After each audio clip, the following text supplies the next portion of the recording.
How am I supposed to stay seated when the show I love this much is getting an adaptation with this much love? Hello and welcome. I am Adrian Gregan, and I am unreasonably excited for this episode. So excited, in fact, that I decided to record, even though, as you can tell, I'm getting over a bit of a cold.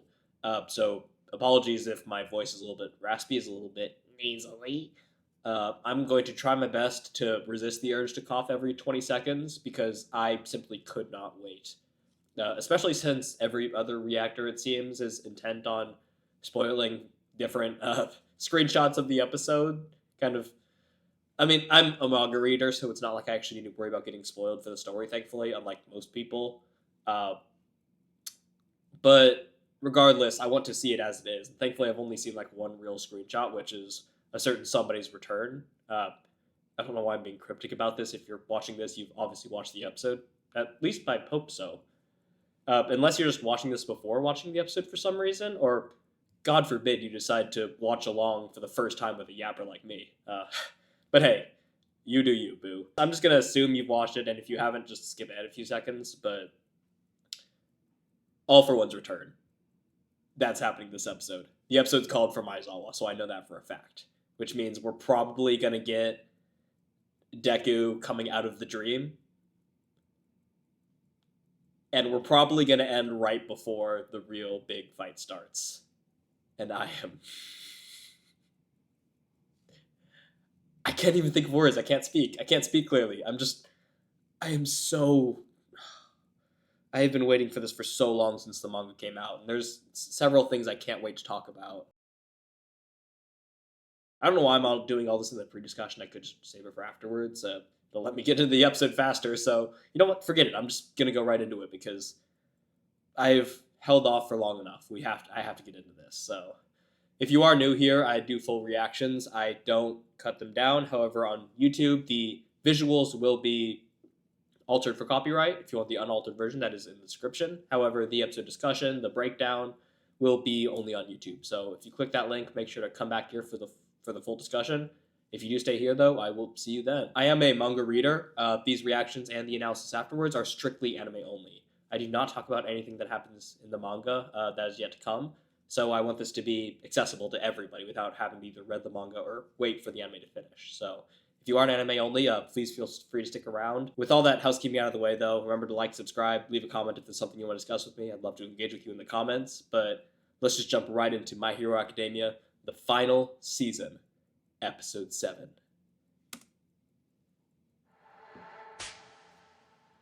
Visuals have been so top-notch. And he comes right over to save him without hesitating. So close. Oh, that's not your grandmother while the grandmother is right there. Season 5. Oh. He's a star. Oh.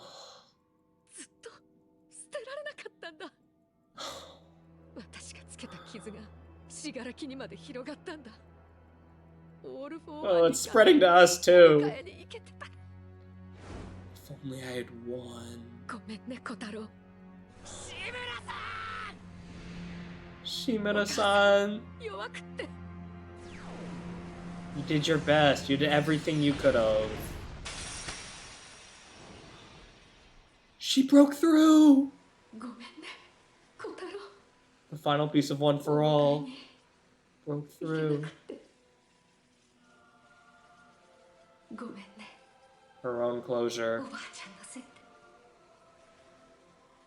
And the color, like, starts returning to him? My grandma was a hero. Back outside. Oh, is she gonna see it? Oh no! If you're wondering why I'm reacting like I've never seen this before, by the way, it's because I think my reactions. No, it's because I haven't read a lot of this since it first came out, so it's been well over a year since then. So a lot of like the finer details that aren't like the major plot points, I actually don't remember super well. So I didn't even remember that Nana was repelled initially. So a lot of these little details, these are basically an anime only's reaction, who's just been spoiled with the plot. That's a good way to think about this. And that's why I'm so excited. It's like I'm reliving this for like the first and a half time.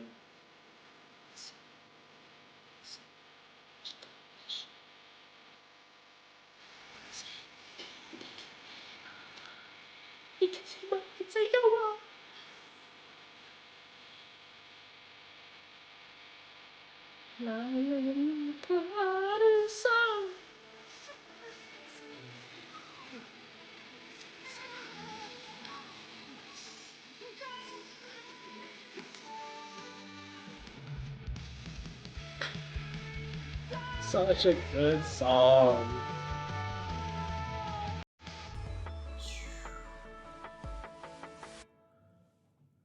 Okay, it's time to say goodbye to me who has not experienced this episode.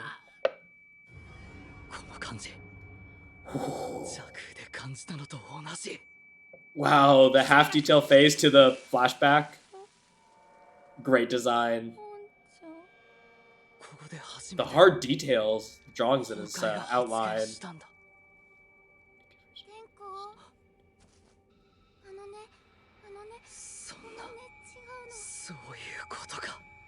Yeah, because he knows about Decay, but not about what happened. Mm-hmm.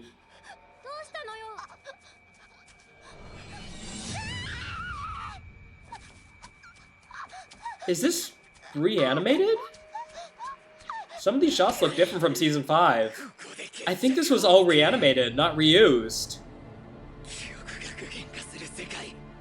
He's coming in himself.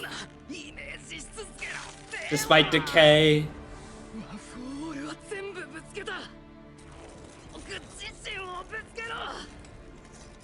Now I have to hit him with myself.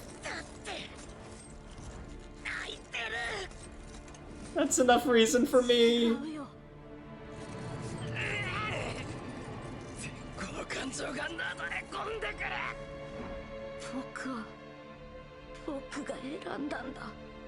The hatred in my heart.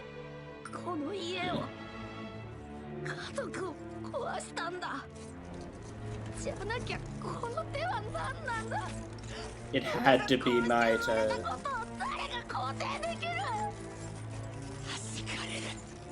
Voice acting is incredible. Catharsis. That's the word of the day.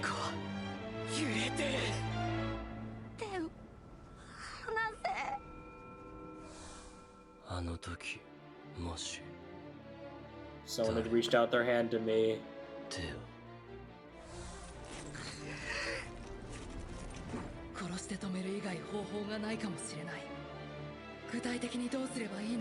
I want to save that little kid.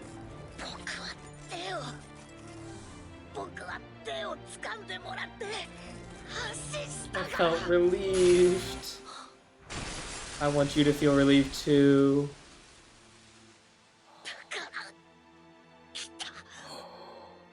The light mixing with the decay. I won't let go. Daijoubu da yo.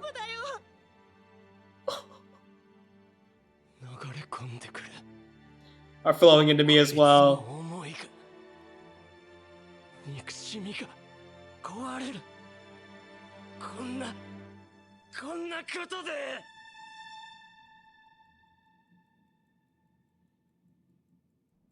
Just need someone to be there for him. Tomo-chan.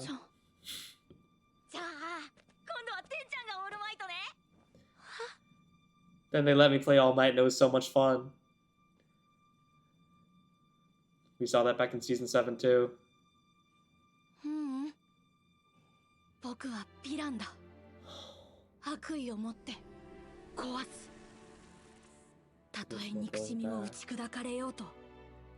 空っぽになろうと。 That's all I was. あいつらのヒーローにならなきゃ。 What a haunting village. Haunting visual. 壊してくれよ。 He's their hero. 死柄木の指が崩れていくぞ。中はどうなってる？ Because he's not the only one. 一体。志村さん。ああ、甲賀建設の。腰痛ですか？年々ひどくなってまいりますよ。Here we go. いい医者紹介しましょうか。 You know that ここまで voice. してもらうほどでは。なんだ。 These aren't my memories. 知らない。息子さんはどうです？そうですね。手はかかりますが。 A handful? 個性はもう。 That is dark. Oh, hey. Pistachios. Nice. I eat so many pistachios. But we know that voice. Oh, and now he's an adult. Oh! 愚かな器。 From the ground. 少年に心をねじ伏せられるとは。弱いまま強くあろうなど。ああ、愚かな You're trying to act お前は strong. 今まで何一つ選んでなどいないのに。緑や異色、僕のワンフォー。良いちをよくも。だが。 Voice distortion. この心が押し負けたおかげで再び意識を I can take back, yeah. 愚かな志村天子、無垢なる長寿が薄切りの人生と英傑できぬ弱き者。せっかく導いてやったというのに。 This is how you repay me. 何を言っているかわからない。 He doesn't know the truth. 君は何一つ選んでなどいない。 Here it comes. 選んだ。これは僕の選択だ。 Here it そう comes. 思わせねば意志力は生じない。自由意志を逆向けにすることが寛容だった。ラリアット万丈大五郎。 Glorious. Smoke Eater. We're actually getting their hero 接 names. 触で確信した。ワン・フォー・オール奪還には意志 I 力 needed で上 emotion. 回らねばならぬこと。オールマイトに追い詰められゆく中探したのさ。 I love the flashlight. 奴の意志力をそぎうる魂を。そして最も強き Just all my being all my リビドーの源泉である移動を抑 Pressing 圧すること the で id. 生じる心の機能。原始の欲求、憎しみを醸成する苗床。それは迷うことはないでしょう。この時世、ヒーローは本当に助けてほしい時に来てくれませんから。助け合える兄弟は必要ですよ。so demented. 長女は育ちすぎていたし、絶対に見つかってはいけない。目立つ行動は取れなかった。 Oh, right, because he just reached that edge, yeah. She was after the edge, it would have made sense. まだ見ぬ因子を抜き取り、 Mm-hmm. あの男の抑圧を増進させ、お前に同型を与えた。 Everything そ was して him. 志村さんの息子さんだね。僕はお父さんの知り合いなんだ。ここいらは車の通りが多くて危ないから少し手をつなごうか。ドクターの施設で集めた個性サンプルの中から可逆性を取り払い破滅にのみ突き進む粗悪なコピーを君に与えた。 Reverse him. Scratching the anxiety. 悲劇も試練も否定も肯定も僕が与えた。全部だ。何が移ろわないだ。恥を知れ。僕の体から消えろ。 Get out of my body. トムラの心を完全に殺し消し去る。 And creating his body out of rubble. もはや There's no need. All one for all's gone.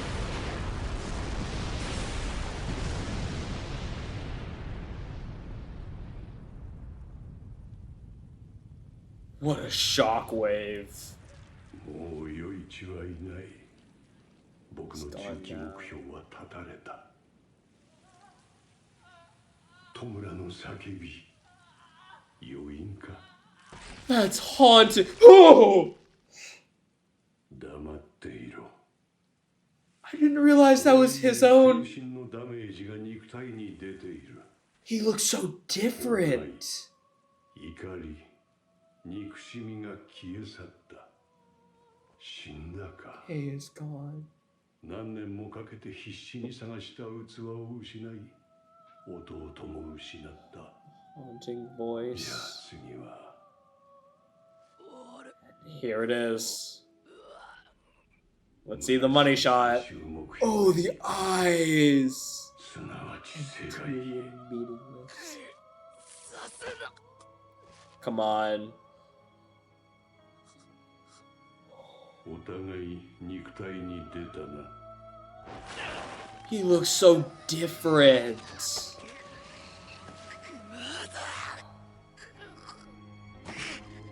Oh!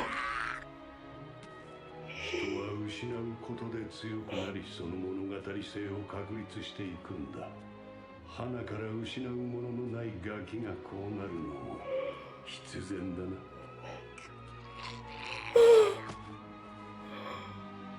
I don't like seeing that animated. Fuck.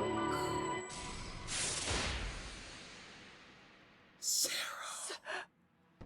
小さい。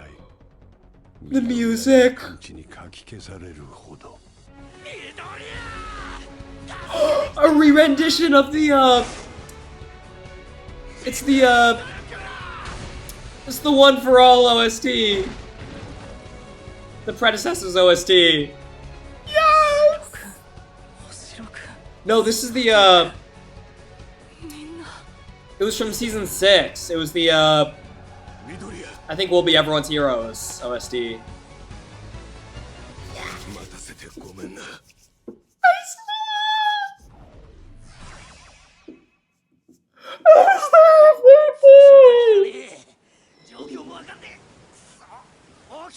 Ten minutes ago.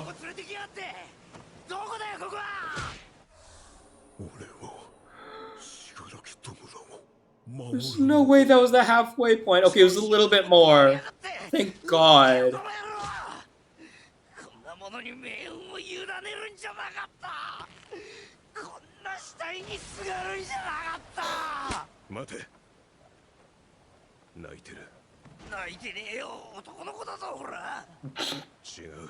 Not yours.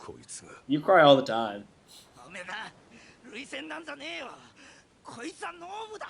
二度も死柄木をはめたお前が邪魔だから排除した。今考えるべきはこいつを起動して俺らを戦線に戻させることだ。 Activate this その thing. 後すぐもう動かねえよぶっ壊すことだ。あいつはこいつは黒い鹵獲品だ。 Yeah, he's over it because he hesitated. All the toga spread around. So he feels guilty for that. でもこいつは USA のまま死んだ。 He feels betrayed by it, by 俺た himself. ちをねじ切らなかった。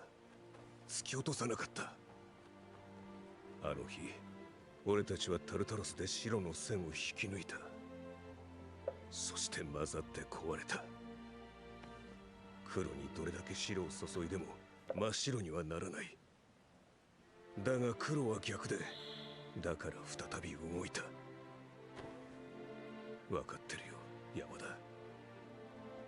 俺たちはヒーローか I ら thought the warp looks different. It's a distortion more than it is a fog. たとえ何年経とうが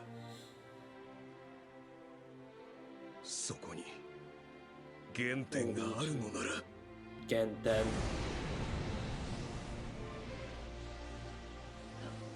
やだ。思い出が消えて it's so vulnerable. 使うしたイレイザー無事だったのか。今までどこに？モノマは動けますか。彼は頭を強く打って緊急搬送中だ。では各地戦況と稼働可能シーン And their coordinates, yep. 座標じゃあ This piano track playing. Beautiful. 黒霧を使えるようになりました。敷地外にマイクと待機しています。避難警護に当たっているヒーロー、防衛特化を残して集めてください。黒霧を手綱は逃げれないと。どれくらい持つかわかりません。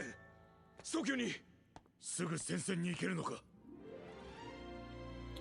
ら Death 行かせて Arts! くれ。無名だけどヒーローなんだ。一緒に戦わせてくれ。 Oh, cool. 正門前へ。これ怪我したヒーローに渡せねえか。 What is this? I forgot about that!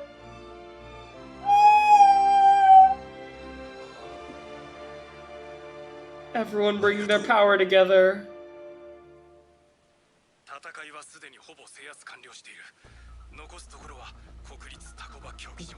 Okay, now we're gonna see a little bit of this. 超持久戦で犯罪 Oh, 者に名を残 jeez. す脱獄。 Ugh. 英治中キャシュリー。 Ugh. But now they've got war. Class 1B, let's go! 分断作戦。フェーズ3。 Phase 3. Oh, the portals look so incredible! He looks so different from Shigaraki! It's incredible! The effect that they've given it. Oh! 緑谷。動いたらダメだ。腕失ってどのくらいだ。わかりません。どのくらい時間が経っていたか。 He's not screaming or anything. The adrenaline is just filling his mind. Clearly hasn't been that. Oh my god! Back and forth, back and forth. That's one thing I don't like about this. They should have let that scene play out and then go back to this flashback. これデクさんに持ってって。角を折ったのか。なんてこと。どうやって。お願いして協力してもらったの。 Oh. エクトプラズム。 Glad we don't need to see that happening real time. だがこの子は君の合理性と非合理性をよく学んでいる。先生たちと Gory 力 Decay. の使い方を勉強したから Her eyes! きっとこうしたって力は使える。だってこれは私だもの。だがそんな乱暴にしたら個性自体に傷が。オールマイトさんの時もカッチャンさんの時もこうしたかったけどできなかったの。 This time I can. 私お歌したいの。 Oh, they're playing a little Bakugo track in the background. デクさんたちに楽しくしてもらったから今日終わったらデクさんたちにお歌 I want to sing for everyone. That's her dream? To な sing? くっても私も戦わせて。 Her voice, the determination in her voice is beautiful.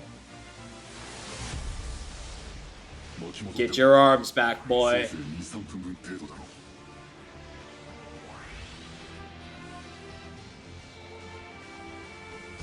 エリちゃんのお歌。 Yeah. Dadzawa. みんなもきっとオイラと一緒だよな。 Portals, baby. でも緑谷が頑張ってっとよ。 Yes. He's gone full Hemingway. 動いちまうんだよな。 Yes.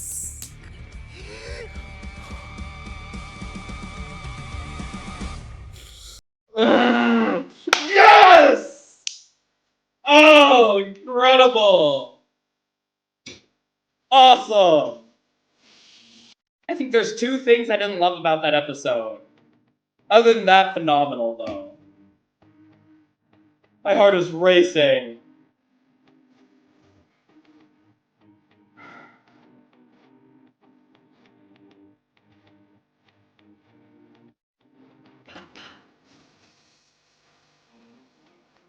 I didn't notice in that before they was doing a little scratch.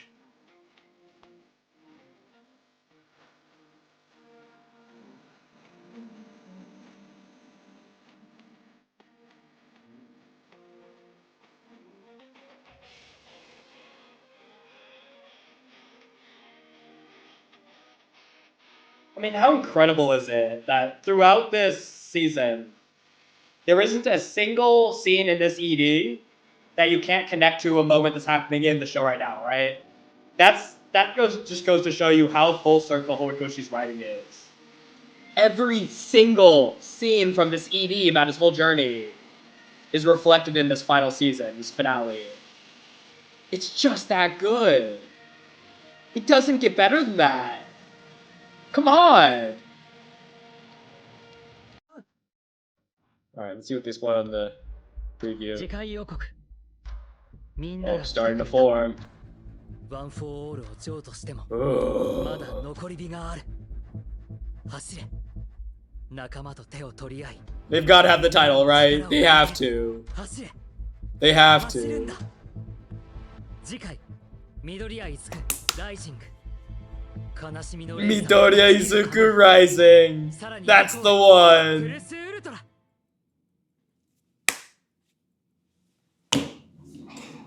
This is just gonna become a weekly thing.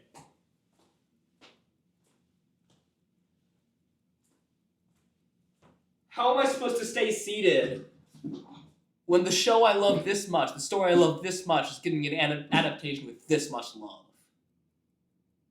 How am I supposed to stay seated? How am I supposed to be the level-headed analytical guy and the show's making me lose my goddamn mind?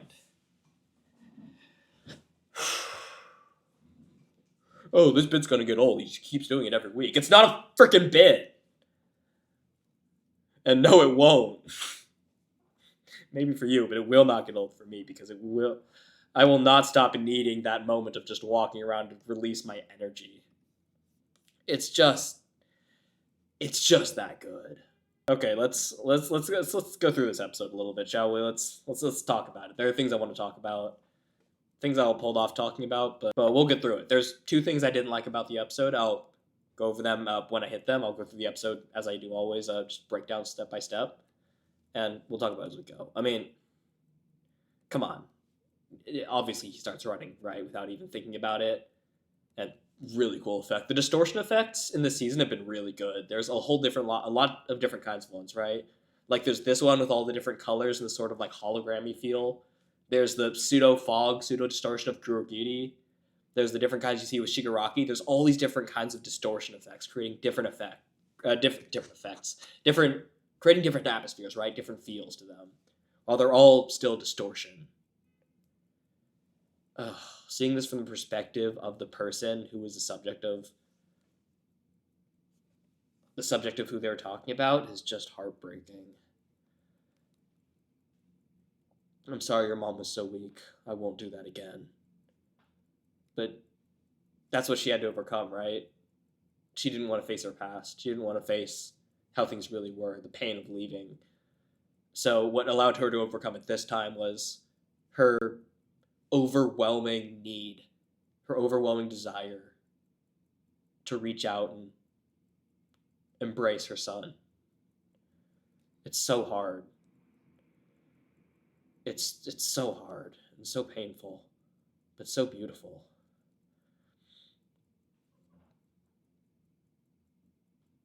But she wasn't weak, right? We can agree on that. Nana Shimura wasn't weak. She made a poor decision. You could even argue whether that's true or not. I think it is. She made a poor decision, but it's not something you can really hold against her. I think the only person who really has the right to hold that against her is her son, Kotaro. But us, everyone else, We don't have a right to hold that against her because we were not directly impacted by it.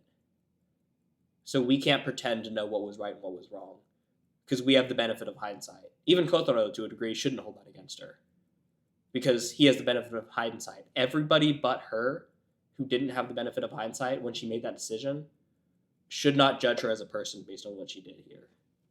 Because she did what she thought was best. She went out hoping she didn't go out leaving to die, right? Same thing as All Might in last season. I've never once fought planning to lose. She didn't go planning to lose. I mean, she had planned for if she lost. That's why she had Toshinori. That's why she passed on her quirk. But she wanted to defeat them. For all intents and purposes, all likelihoods, she wanted to defeat All For One with Toshinori, with Yagi. It just didn't turn out that way. He was too strong. And then All Might said, all right, I'll do it myself. But she wasn't weak, right? And it's so easy to judge people's decisions as right or wrong because of how it turned out that you forget that you can never have the benefit of hindsight when making a decision. If she'd won, would we be saying that was a bad decision? Some of us would. Some of us would say, regardless of the outcome, you leaving your son was the bad choice. But then you can extend that, right? Hero society. Is it wrong to save strangers you don't know and hurt your families doing it? Yes, that's wrong. No, that can't be wrong because you're saving more people than you're hurting. Yes, that's wrong because you're hurting the people you care about most. You can side either side of the argument, and I won't shoot any of them down because neither of them are wrong. And yet, the very fact that neither of them are wrong proves that these actions cannot be judged objectively. These actions cannot be judged because there is equal gravity to both sides of the judgment, to both sides of the argument. But we in the future can only look at the past through the lens of its outcome. And her more than anyone. Well, Kotaro more than anyone before, but now that she knows what happened, her more than anyone, because she's the one who did it. For a reasonable, logical, self-conscious person, no one will ever judge your actions worse than you.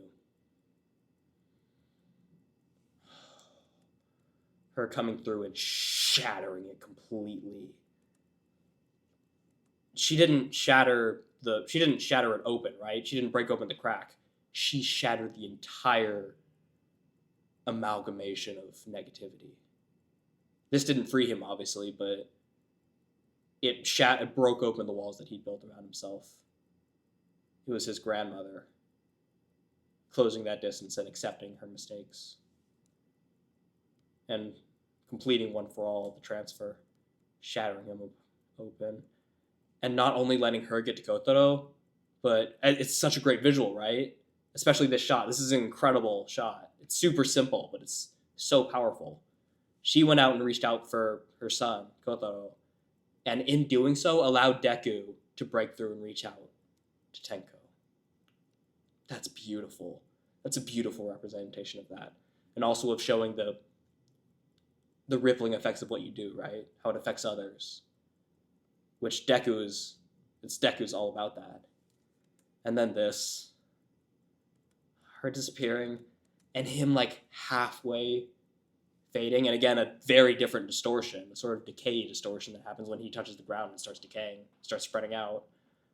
The half and half, but not a clean half and half because of how volatile he is. Beautiful. Beautiful. And then, oh hey, we're here again, but this is a different perspective because we're outside now. And how fitting is it, given what we're about to reveal, that he gets to see the moment Decay first activates, right? At least the day Tenko's first activates. I felt the same feeling. I almost forgot about this. I'm glad I didn't just skip ahead.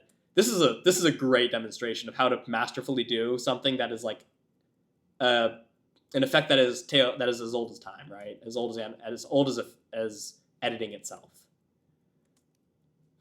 First of all, the coloring is really good. This is a really unusual like color of crimson, I think. I'm not good with the color wheel, but it's a really cool shade of red, or shades, I guess, because it's a lighter shade too.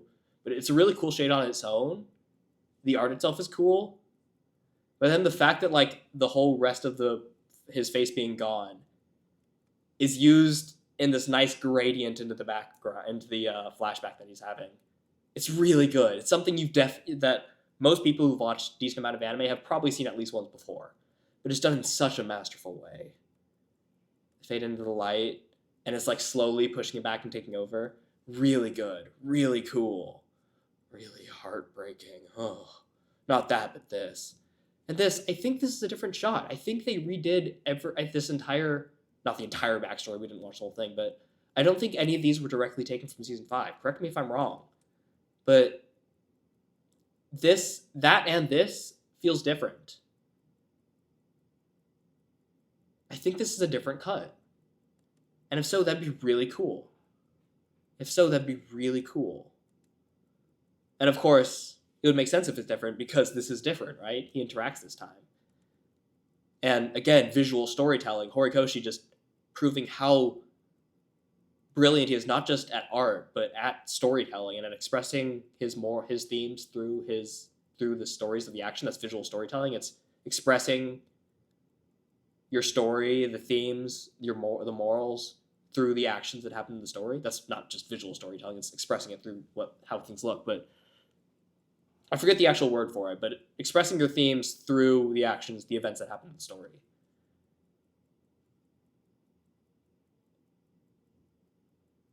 I pause here because I'm trying to decide how much of a rant I want to go in. Screw it. If you're here, if you've watched this far, you're probably here for the long haul. You probably want to hear my thoughts.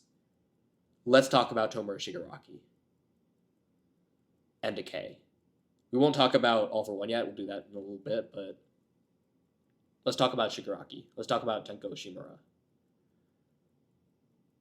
Decay is the perfect power for him to have, given his place in the story, right? He is somebody who touches things and has them decay. He touches things and they decay. And his major trauma is that no one reached their hands out to him. What a perfect narrative, right? Not Horikoshi's, but for Tenko. Because think about it from his perspective. No one reached their hand out to me, which is what caused me to go down this path. What if somebody did reach out their hand to me? They would decay. It creates this closed loop of tragedy where there's no happy ending for me. There can be no happy ending for me. Because at this moment, he believes this is his quirk. It's a mutation. He believes, it's never said explicitly in the story, but it's implied that either no one reaches their hand out for me and I'm isolated, or people reach their hands out to me, like my mother did when this happened, and die for it. And it's never explicitly said, but it's very implicitly said here, and it's shown to us. Because somebody finally reaches their hand out to him. And not like All for One, who extends their hand like a savior. But Deku, eye to eye, child to child, grasps both of his hands. I won't let go. This is not an offer. This is a promise that I am there for you. I am here with you. And sure enough, like the hypothetical, he starts to decay. But he won't let go. And it's Shigaraki's nightmare coming true. The people who are willing to reach out for him are dying for it. But also,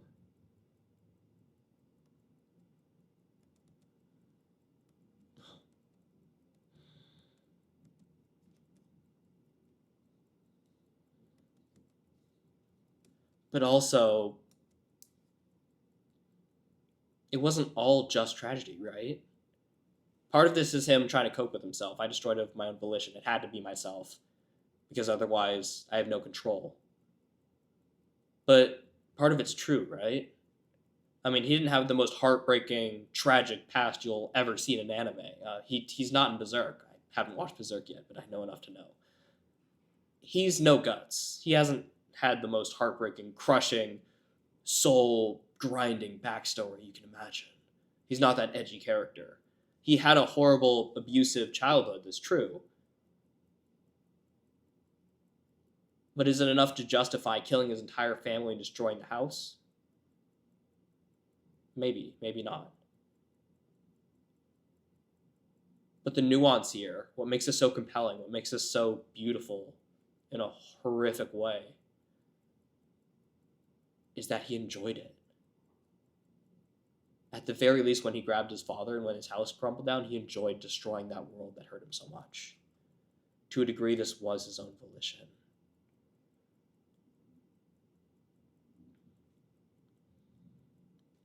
And yet, as a result of destroying his childhood, what does he have left of himself? The fact that I was born this way. Who else can accept me for who I am? If this is not who I am, and the only other thing that could be who I am was destroyed by me, then I'm nothing.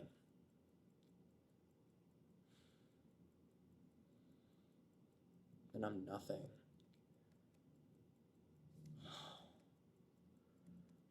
They start decaying, but then you get this beautiful dance between the two of them. The decay and the light of Midoriya. The light of One for All, you could say, even though he technically doesn't have it anymore.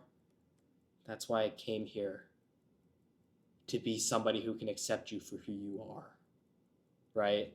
That's what he's responding to. Who can accept me for who can acknowledge the fact that I was born this way? That's why I'm here, to acknowledge you. Daijoubu da yo. Smiling. You're crying, I'm crying, you're crying, I'm crying. But we'll all be alright. Even if he doesn't believe it, even if he doesn't know how. It'll be alright. And of course the parallels, right? The one after another, his emotions are flowing into me, his emotions are flowing into me. Because of course, everything's being broken down over something like this. Something so simple. I'll say there's 2.5 things I don't like about this episode, but one of them is more of on the story itself. I wish there was a little bit more to this. I'll say that. This will be the half gripe I have about this. I wish there was a little bit more here. I wish Izuku had to push a little bit harder to get through to Shigaraki. The fight before also was a little bit short. I think we could have seen a little bit more of that. I love the way it was done. I love the framing of it, seeing it through everyone's perspective, because everyone is a part of One for All, and it's an interesting way to show that final fight. But I wish they could have shown, not final fight as we know now, but I wish they could have shown that struggle a little bit more, and I wish they could have shown this struggle a little bit more. Because I think we can all agree that, especially those of us who have put up walls, who have shut out others before, and especially due to deep childhood trauma, it's not this easy, right? And it wasn't this easy. Granted, he didn't just come in and save the day. He sacrificed his arms. He sacrificed his power.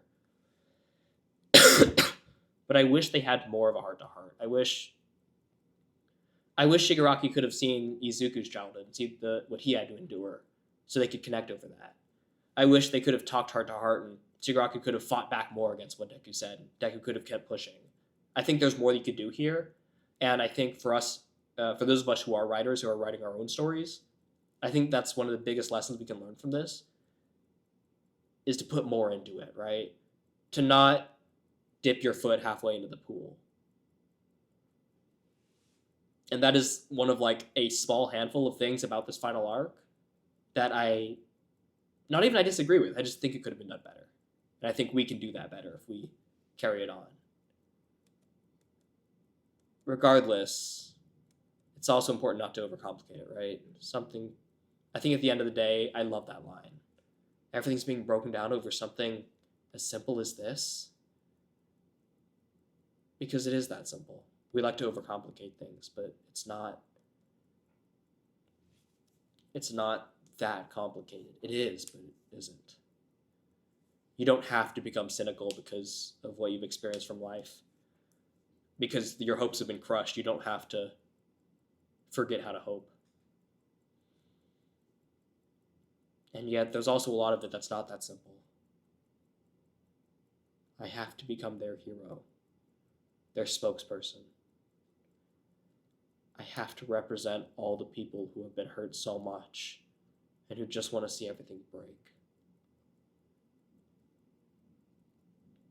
Am I siding with them? Of course not. God, no. I wish they would get help too. I wish they could have help too. But there's something beautiful about this, right? It's building out the parallels between Deku and Shigaraki. Both of them want to be heroes. And it also builds out Shigaraki's character in an incredible way. It inflates the depth of his character. Because he wanted to be a hero like his grandma. And then with this is a reveal in its own way, if you think about it. This is a reveal that his dream didn't change. Or he didn't give up on his dream, it just changed shape. Even as he's becoming a villain, a label society gave him, he's still trying to become a hero. Just not a hero that saves everyone. A hero that stands for the people that society has given up on, that society has wronged, and then looked the other way. Tenko Shimura, in becoming Tomura Shigaraki, never gave up on his dream to become a hero. He just decided to save different people by destroying the world. But there's something so beautiful about that, isn't there? There's something that, and I'm worried that a lot of people won't read this the right way. They won't really read this the right way. There's no right way to read art, obviously, but I'm worried there are people who will kind of pass over this and kind of scoff at it. Because this really is the final boss of empathy, right? To relate to somebody who wants to destroy the world. That's the final boss of empathy. If you can do that, you are truly empathetic. And as somebody who is empathetic to a damaging degree, to a harmful degree, has tried to come to terms with that and tried to balance that out, that's probably why I love the show as much as I do. Because I am empathetic, and I see this and my heart breaks. Because I can see the good intent that he still has within him, even as he tries to destroy the world. Because they're not just mustache twirling villains who want to ruin everything. They're rebelling against a world that's just so messed up. That is so messed up, because it is. And then it's over. We beat All for One. We beat Shigaraki. The story's over. We can all go to bed. We can all go home. But the credits don't roll.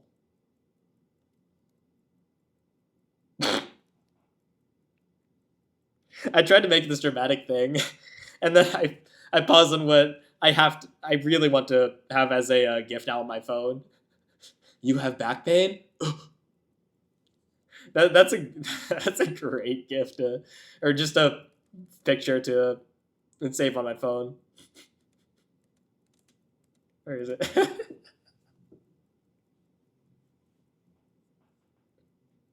Top 10 signs that you're getting old, or that you were in the Marine Corps. You have back pain? Me too. We're brothers. So stupid. So stupid. So stupid. What isn't stupid is this effect. This is a really cool effect. If I remember correctly, there's no music playing. There's just this weird filter. This character that we almost recognize. We can tell it's Kotaro, right? but we can just it's just barely different enough because we've only seen like a child Kotaro and the adult Kotaro we know. We've never seen this kind of young adult Kotaro. It's weird, kind of. It's just enough that we may not entirely get what we're grasping, but we kind of get it. And in the same way, you can't not recognize this voice, right? いや、そこまでしてもらうことには。なんだ。いや、検索の。志村さん、いい医者紹介しましょうか。We know that voice. But it's just filtered enough again that it's unsettling. And we're seeing this POV in this world of memories. Who is this? They aren't putting it together. But once you see the pistachios, I love pistachios. I have so many pistachios a day. Oftentimes when I'm hungry, I'll just open up my bag of pistachios, pull out a napkin, and just dump them. I'll just have like a small mountain of pistachios, and I'll just eat them because they're delicious. Obviously shelled, because I love taking them out of the shells and acting like a orangutan. I don't think that's what orangutans do, but you get the point. Who is this? And then, again, increasing the unsettling air of it all, Shigaraki's an adult now. But then,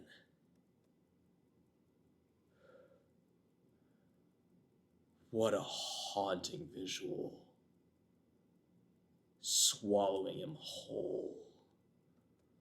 You foolish vessel. How dare you allow this nobody to lose your will and determination? Excuse you! Okay, hold on, just a sec before I continue. I get calling people extras. It's part of like All for One's whole worldview. I mean, even calling Bakugos that's kind of a stretch, but I get it. But if there's one thing that All for One doesn't call extras, no, I guess it's not. I was gonna say it would be the One for All holders, but it's not them because Kudo to him was also an extra, a nobody. Someone who didn't deserve to be in his place. Really, I think only All Might and Yoichi are like the only people in All for One's world who are not nobodies. So yeah, I guess Deku, even being the One for All holder, is a nobody still. So never mind, I take that back. How dare you allow this nobody to lose your will, or to take away your will and determination? Everything that we've done, you're trying to stay strong when you're so weak. Don't act like you have the strength to overcome this trauma. You've proven yourself to be too weak. That's how we got here. And the cracks. This is such an incredible visual. The fact that it doesn't even amount to anything in the real world, like we don't stand up against some massive All for One mech. This is only in the dream world. The entire world breaks apart and reforms, forming into him. Again, visual storytelling. It's showing us the visualization of All for One taking over.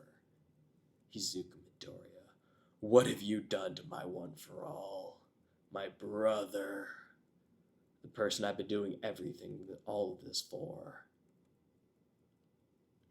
Oh. I don't think this is I think thanks to Demon Slayer, this is no longer a hot take to make. But the use of 3D here is perfection. 3D has that perfect feeling of something is wrong, something is unsettling. That it is infinitely better than 2D animation for something like this. Thanks to Tenko's emotional defeat, I have regained control. And now, an eagle-eyed viewer will look back and remember that All for One's, the other All for One, the original All for One said, it sounds like the other me has been suppressed, and he was never able to play that card. Foreshadowing. You're nothing more than a super ego, something overlaid over myself. I'm the real you. And because you're the next me. A weakling who can't take part. After all I've done to give you guidance. What do you mean? This is my life. It's always been my life, Tenko. Everything you did was part of my plan. But it had to be your will. You had to believe it was your will, otherwise you wouldn't become the right vessel. Because the thing I lacked was will. I've always been a hollow vessel myself. So I needed you.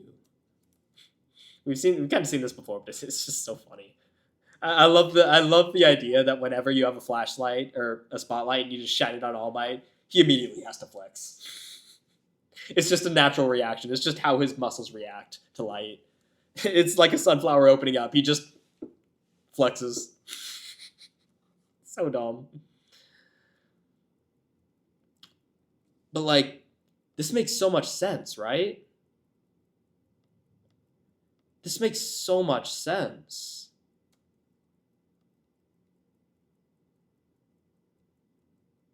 And before I get into that, actually, removed his reversibility. So it was a lot like Overhaul's power, it sounds like, the implication of this. That he could decay things and then reverse decay, presumably. Which is similar to Overhaul, where he recreates things. I assume he couldn't, like, build things necessarily, but the fact that he could used to be able to reverse things, interesting. But now he can only decay. And then he starts scratching again. We saw it last episode when he realized that Midoriya was going on the defense. He started scratching a little bit. His anxiety is coming back. Everything was me. This is the one thing this is one of the two things I don't like about this episode, this adaptation. This is kind of a weird shot. It's kind of wacky. It should have been more looking up at him. It should have been him like towering over. But our camera angle is kind of like where my camera is right now, my iPhone that I'm recording with. It's kind of like on us, and he's looking down. We should have been from Shigaraki's perspective looking up at him. That would have been perfect. This is kind of hollow, but it's all right, right? It's fine. It gets the point across. It's just not as visually stimulating as it could have been. Notes for future. Which is why I make these points, right? Which is why I want to comment where it's not, where I think it could be better, and where even someone like me, who's not a professional videographer, obviously, but even I can notice things like this that could be better. The reason I point them out is not to detract from the appreciation. It's for the sake of the future, and it's for the sake of really extracting everything out of the story, the good and the bad. You've got to point out the bad to really appreciate the story for all that it is. Regardless, this is a small gripe. So the other one's a little bit, much larger than this, and I'll talk about it more. But the thing I really want to talk about, this is a good shot though. Ugh, it's like snapping, right? Like a piranha. Get out of my body, and he just dissolves. But this is going to be the main part of the discussion. This is the big thing that I really wanted to talk about. Well, maybe it's the second main part. I wasn't expecting to talk about Shigaraki as much as I did, but one of the biggest criticisms about this final arc, especially when the manga was coming out, we'll see how anime fans react to it. Excuse me. Was that Shigaraki's power was given to him. People were very upset. A lot of people were really upset when this happened because it feels like it cheapens the tragedy of it being a mutation that caused this tragedy. But immediately to counteract against that, that would be kind of redundant, right? To a degree, because we saw the mutation with Eri, we saw the tragedy that happened, but admittedly Eri didn't become a villain, so it wouldn't be completely redundant. Okay, fine. Think about it from the perspective of All for One, though. We knew since Season 3 that it was his goal to find Shimura's grandson, to find a descendant of Nana Shimura, All Might's predecessor, and raise them up to be a villain. Obviously, it had to be someone young. It had to be someone either destructive, it had to be someone young so we could mold him, right, into the proper vessel, to both torment All Might and to become the proper vessel for him. That is already a very strict limiting that is incredibly limiting, right? How many people are close to All Might that are having kids that I can do this with my limited time that I have and how long it'll take to groom him properly? That's ridiculously limiting. So what are the ridiculously slim odds that the All Might's predecessor had a grandson who manifested a mutation quirk later than expected that decays and destroys everything? Holy mother of coincidences, that's ridiculous. At that point, it's literally just fate. How unbelievable storytelling is that? Of course it was given to him. I'm going to be honest, and this isn't hindsight. This isn't something I consciously thought of, but it was always like planted in my head ever since season 3 because it was set up so well. From the moment you learn that Shigaraki has Decay and that he's the grandson of Nana Shimura, who clearly didn't have Decay, alarm bells should have been ringing, should have been slamming off in your head. This doesn't make sense. If Shimura had Decay, we would have known. Obviously, that's a really notable power. And All Might would have noticed, right? Because he would have seen Shigaraki, who had a similar power to his predecessor. So clearly he didn't have a similar power to the predecessor. So how do you square the circle in both of these things existing? Shigaraki having Decay and being the predecessor grandson. Ever since that scene in season 3, episode 11, I believe, United States of Smash, we all know it, One for All. Ever since then, the seed should have been planted that something doesn't feel right. Something isn't right. This doesn't make sense. Things aligned too well for All for One. And now that we know All for One well enough, frankly, a lot of us should have been predicting this. A lot of us probably did predict this. A lot of you probably had theories. And this is confirming it. All for One does not work off miracles. He creates countless paths and then lets the fate ones that don't work out dissolve. Of course he gave Tomura his power. Of course he did. He wasn't going to rely on some rare mutation for his entire plan to fall apart. He deliberately set up these pieces. And we knew that. He admitted to All Might that he was thinking of what he would hate the most. From that moment on, Tenko having a false power was set in stone, effectively confirmed. I think the reason a lot of people rally against this and dislike it is because we want to believe in the tragedy, right? We want the tragedy to be natural, to be this thing that couldn't be helped. We want our pity in Tenko to be justified, that, oh, this was just a freak accident, this couldn't have happened. But that detracts from the story, doesn't it? Human actions, society around us. A lot of it was the negligence of society. Because if you think about it, how could All for One's plan have fallen apart? What if when Tenko was wandering around, someone reached their hand out to him and saved him? Oh, All for One could have just killed him and exposed himself, right?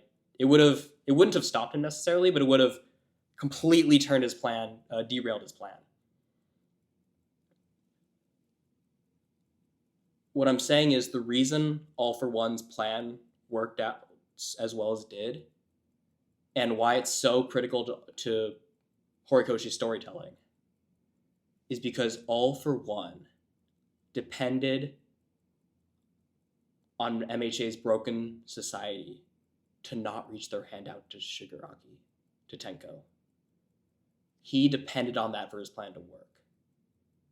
And because he correctly read how society worked, that no one reached their hand out to him, that they were complacent, his plan worked exactly as he wanted it to. That's why this is so perfect with Horikoshi's story and his commentary on society being complacent and lacking empathy. Because All for One took advantage of that weakness he saw in society, and it worked because he was right. That's why this is perfect. I will kill Tomura's spirit and press delete. Control Shift W or something. I forget what the actually one is to close the tab, but and it's just forming this body of his. It's so cool. Like normally most stories would use this to build up like the final battle, right? Like you would come out of the real world and this giant mech would be there. But no, this is all visual storytelling. This only exists in the mind. It's gone once we get out of here. But it's such a good visualization. The whole world becoming All for One. All for One. Come on. No, Hatsume's baby! It's definitely dead after that. That is a gigantic shock. That shockwave is bigger than Mount Fuji. What the Fuji? Oh my god. Fuji-san, rest in peace. And then here we get yet another hinting at, and I'm not going to spoil anything in the manga, but hinting at something that is to come.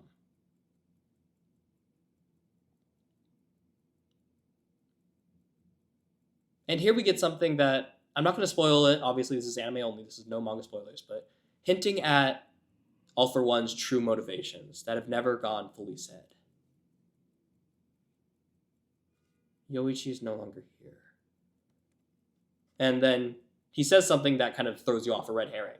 My intermediate plan has been dashed. Oh, that was just a pebble on the way, right? That was just a road mark. Oh, also...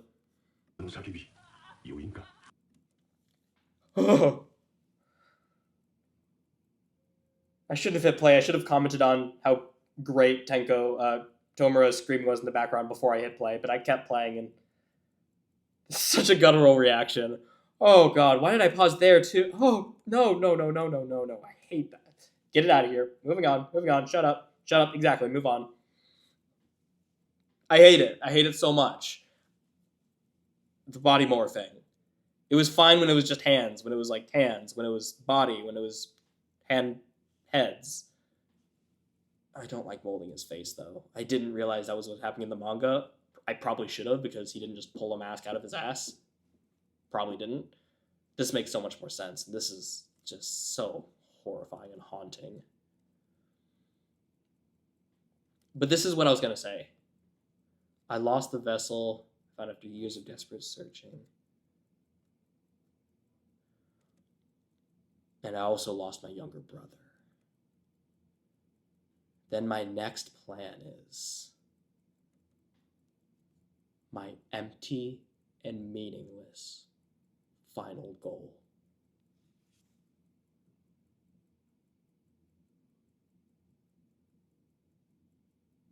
Think about that. Look at his eyes. A few episodes ago, the narrator told us he was this arrogant, selfish, objectifying being who didn't care about anything in the world. Yoichi was an object to him, was the first thing he was ever given. That's why he named him Yoichi. So why does he call his goal of world domination his final goal, empty and meaningless? That means to him, he recognizes there's no meaning to it, it's hollow. It wouldn't be like that if there was something that wasn't empty and meaningless. The initial gut reaction, you might say, is, oh, it's everything, right? His whole life is empty and meaningless. We saw before, there was a film over his eyes. But if everything was equally hollow, he wouldn't describe this as hollow. It's classic syndrome, right? When everyone's super, no one is. If everyone's happy, there's no such thing as sadness. If everything is hollow, empty, then this final goal wouldn't be empty to him. It would just be normal. There's something to his life, something that he was searching for that wasn't empty and meaningless, something that had meaning. Just like the show, I'm not going to say it directly, but if you've been listening to my discussion, you can probably guess what it is. But this is such a beautiful line. It's such a beautiful foreshadowing to the true core of All For One, what he truly wants. World domination. I won't allow it. And then the reveal that Deku has no hands. I'm not going to make the joke here. I'm probably going to make it the title, but I'm not going to make the joke here. I think it goes without being said. It's really funny. But it's really heartbreaking. I mean, in my reactions, I was trying to keep myself together, but I couldn't help but viscerally react every time I saw it. There's something so... Oh, and the blood splatters. It hits the ground. I was worried Bones would censor it, They did the opposite. They leaned into it. Oh, that's a screenshot.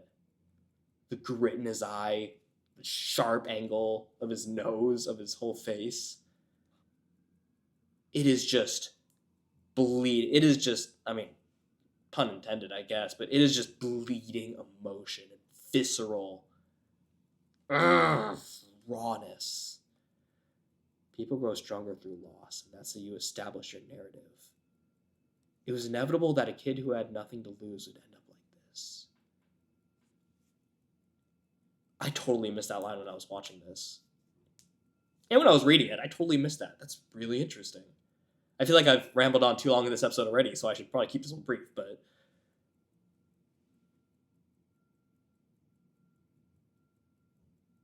this sentiment reflects a lot of what the community has said about Deku, right? And it also kind of reflects what All Might said earlier about his own past. Such a sweet past to call... such a tender past can hardly be called an origin. I mean, Deku's past wasn't tender, right? It was hard. He was quirkless, he was bullied, but... a kid who had nothing to lose would end up like this. He didn't have this horrible, tragic backstory where everyone died. He doesn't deserve the spotlight. He's had his life easy. Like I said, he hasn't. He's been bullied. He's been quirkless. He's had a dream that's too big for his body, but looking at him, he gives off this image of somebody who is innocent, who hasn't seen the horrors of life.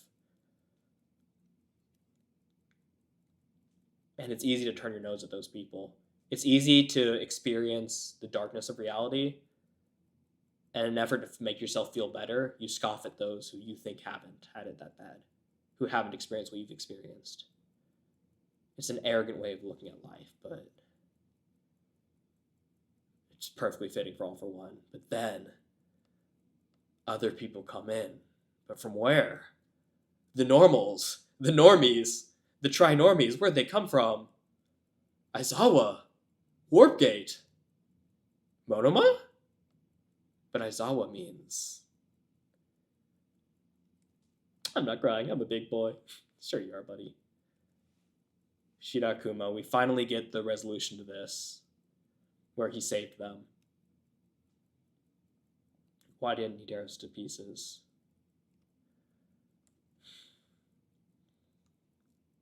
Again, I mentioned it in the reaction, but this makes sense, right? Back in season 7, when they broke into when Spinner broke into the hospital, the inflection point, the butterfly effect, was President Mike going up to his friend, and he was going to put him down. He was going to use his full power and kill his friend before Spinner could activate him and ruin their whole plan. He hesitated for a moment with the faintest hope that his friend was still in there. And though it wasn't displayed in the anime very well, Spinner took that moment and awoke Kurogiri. And that made everything go wrong, right? Imagine how this arc would have gone without those portals, without the Twice clones going everywhere, without Dabi going to Endeavor. Without all of that, imagine how this all would have changed. Because of the Twices, Aizawa and Monoma were knocked out. They would still be in the coffin right now, still floating in the sky if it weren't for that. Everything went wrong because of that. Because he hesitated, because he believed in his friend. Am I blaming him? No, we've already had this conversation. But we've also had the conversation where you are the person who made that mistake. Imagine the guilt running through his mind right now. Because I believed my friend was still in there, all of this happened. Of course he's bitter. Not at Shirakumo, Kurogiri, but at himself for believing. But Aizawa makes a good point. If he wanted us out of the way, why didn't he tear us up? Why didn't he drop us off a cliff? Why did he teleport us at all? I mean, getting us out of the way doesn't make sense. We were about to fall to our deaths. None of us would have been able to stop that. He could have just let us fall to our deaths. But he saved us. There was clearly something still in there. And then they reach out and awaken him. And it's not a full awakening, right? It's not like he was revived or anything. He's clearly not back. Because they need the coordinates. If he was still back and he was like truly himself, he'd have Kuro to get his coordinates to a degree. And he'd be able to do this stuff. But he's partially back to a degree. He's like a vessel who works for them now. But it's enough. They get the coordinates. And I don't know who this is. I don't remember if he was in the manga. He probably was, but or maybe he was a vigilante thing. Maybe it's a reference to a movie or one of the vigilante stuff. I've only seen the first and the fourth movie, actually. I'll react to those after I watch this, after the season's over, for sure, as well as vigilantes. But I don't know who he is. I know who he is. I love Death Arms. We all love Death Arms. This is great. And then the shirt. I mean, we'll see it later. You see it in the opening. This is the shirt they give. They give the shirt to Midoriya.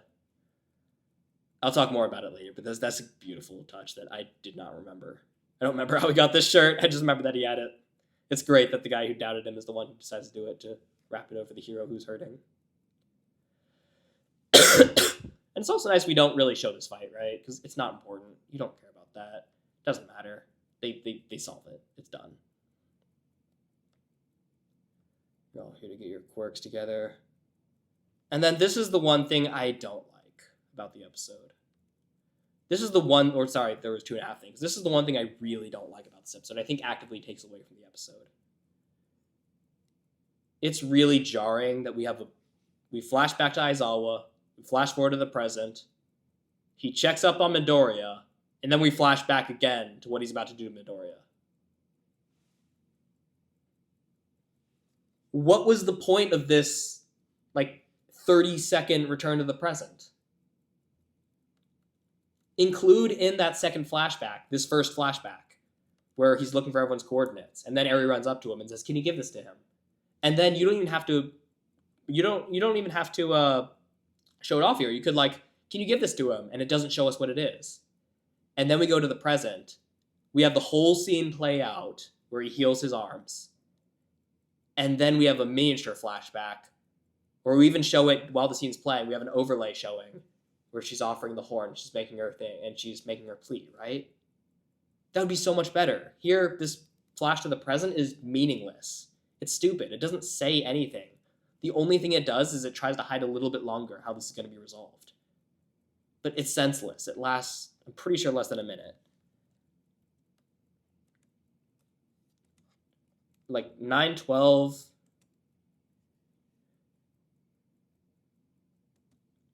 less than 40 seconds before we flash back to the exact same time we just flashed back to.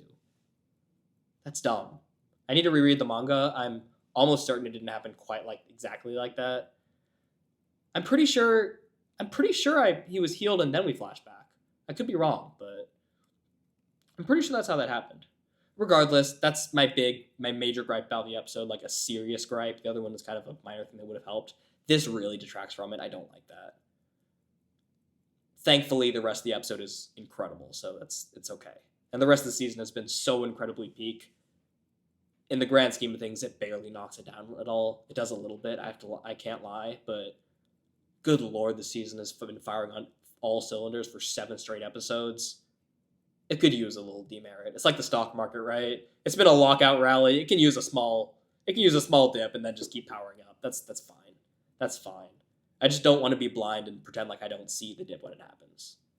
But immediately afterward, the show tries to earn its good graces back with the most heartbreaking and wholesome, somehow both heartbreaking and wholesome voice acting. I can't play it here because I'll get copyright struck, but Eri's delivery of these lines and just what she's saying and her determination, how she decides to do something after the last episode we saw how badly she wants to help, is so beautiful. It's perfect. It's such a great way of giving her that agency, letting her make a difference. And she really does make a difference. And also showing the dream that we flash back that she wanted to have, the new dream she found. She wants to sing for everyone. Because they sang for her. And then he gets healed. And we have this incredible ending. That's so good. I love how big his eyes are, how big and wide and optimistic and hopeful they are. This isn't this like hero where it's like the big sharp lines like we saw earlier when he was facing off against All For One. This isn't like angsty, edgy determination. This is hope. This is hope. This is light. This is we're here for the final battle. We are all here together. We're gonna do it together. This is hope. And it's such a good expression to show that hope. It's unexpected, but it's MHA at its core, at its heart. Then we go to the ED.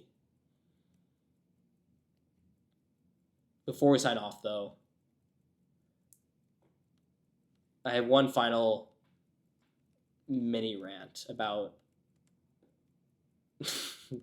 about pouting Dadzawa. No, not about that, but about this. Another thing that the audience was very vocal about when it happened in the manga. This will be a shorter rant because I don't have as much to say about it. This is good, especially with you'll see how the fight ends.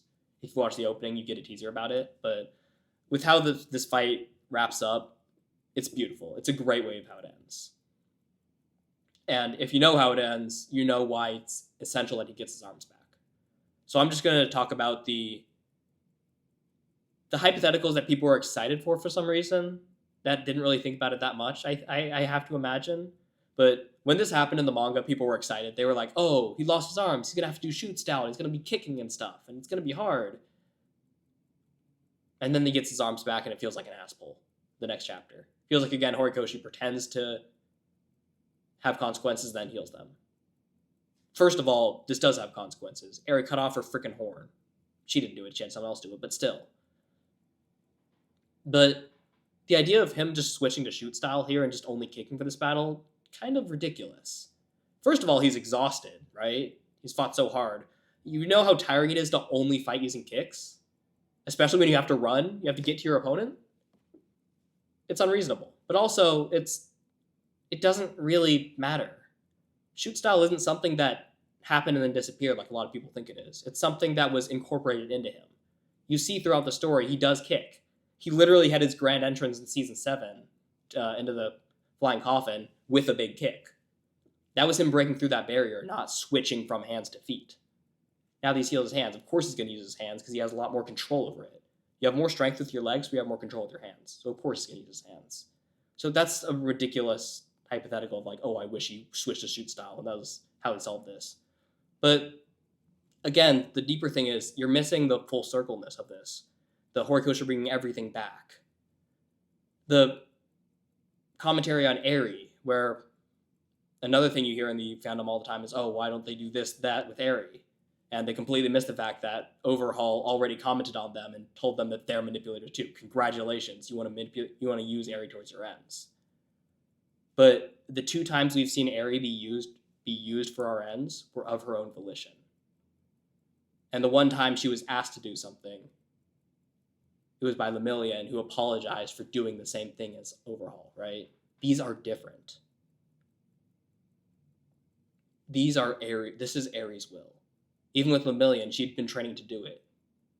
This is her agency. Whereas the audience saying, oh, I wish we could use Eri to rewind All Might. I wish we could just have her on the front lines to heal people. That's not her agency. That's using her as a tool. But this, a sign of her agency, a sign of her finally giving her gratitude back to Deku for saving her, who never expected to have that in return. It is the perfect golden rule, the perfect what comes around goes around.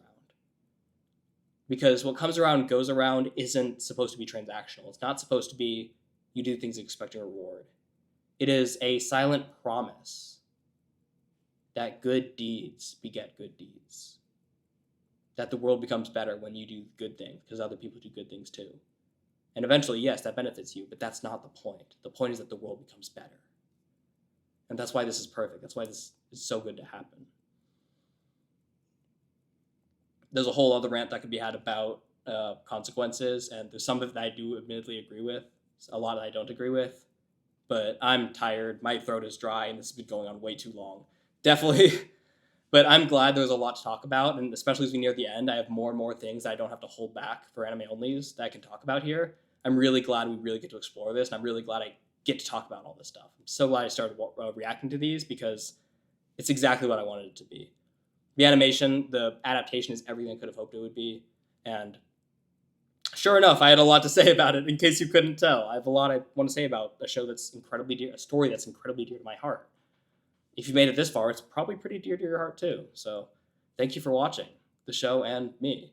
If there's something I said that you want to comment on, whether you disagree or whether you want to build off of it, or if it's something of the episode I didn't talk about that you wanted me to talk about or that you think I missed, please do leave it in the comments. I would love to open a discourse with you and have this not just be me reflecting, but a true discussion between all of us.